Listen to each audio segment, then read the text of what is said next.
ফেনা ভাত আমাদের এই বাঙালিদের মধ্যে সবথেকে কমফোর্ট ফুড হলো ফেনা ভাত। ফেনা ভাত খায় না এমন বাঙালি খুব কমই দেখা যায় এবং প্রত্যেক বাড়িতেই ফেনা ভাত কম বেশি সব বাড়িতেই রান্না হয়। আর খায় না এমন খুব কমই ব্যক্তি হবে।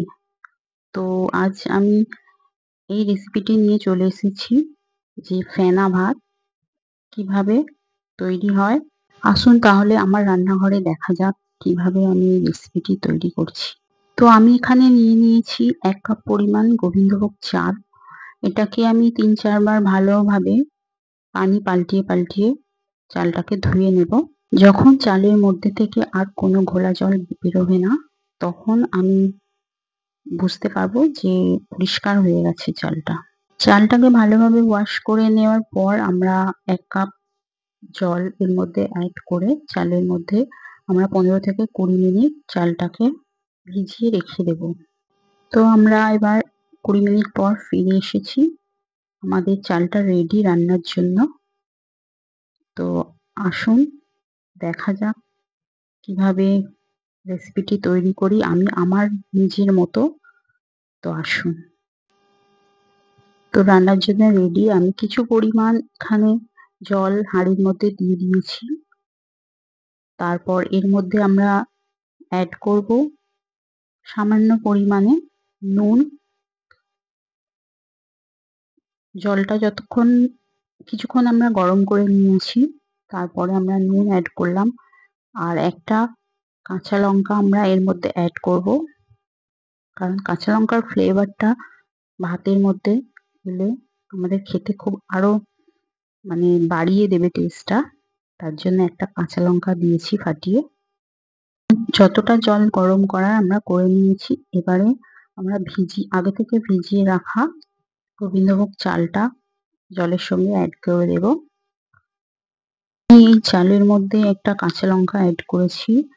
এটা অপশনাল, আপনারা দিতেও পারেন নাও পারেন। বাড়িতে যদি কোনো ছোট বাচ্চা থাকে তার জন্য আপনারা এটাকে স্কিপও করতে পারেন।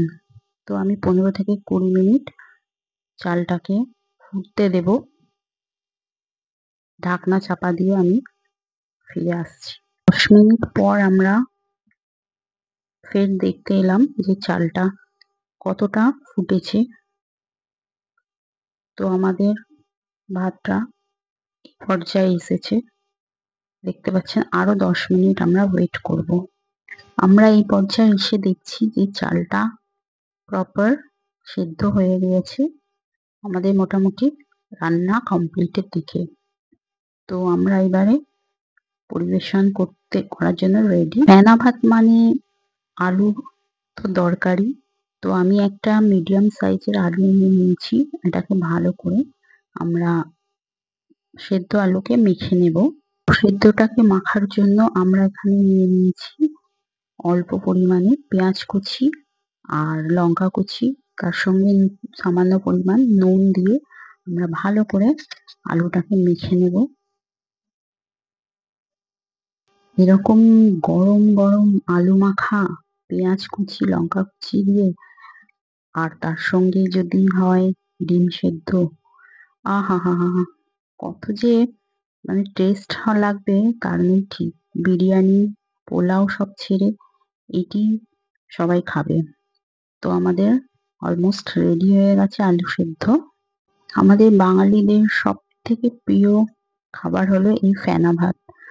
আমার তো প্রতিটা সময়ই এনি টাইম আমার এই ফেনা ভাত অত্যন্ত প্রিয় লাগে। তো আমি তো খুব খাবো আজকে। তো আপনারা এইভাবে ট্রাই করে একবার দেখতে পারেন। অবশ্য আপনাদের ভালো লাগবে। বিরিয়ানি বলে যাবেন আপনারা। আর তার সঙ্গে গরম গরম আলু মাখা আর গরম গরম ডিম সেদ্ধ আর অল্প পরিমাণে ঘি যদি অ্যাড করতে পারেন, উফ! দুর্দান্ত লাগবে। তো আজকে আমি এই রেসিপিটি নিয়ে আপনাদের কাছে এসেছিলাম। আশা করি ভালো লাগলে আমার চ্যানেলটিকে লাইক করবেন। আমার ভিডিওটি লাইক করবেন, চ্যানেলটি সাবস্ক্রাইব করবেন আর পাশে এভাবে থাকবেন আগামী দিনে।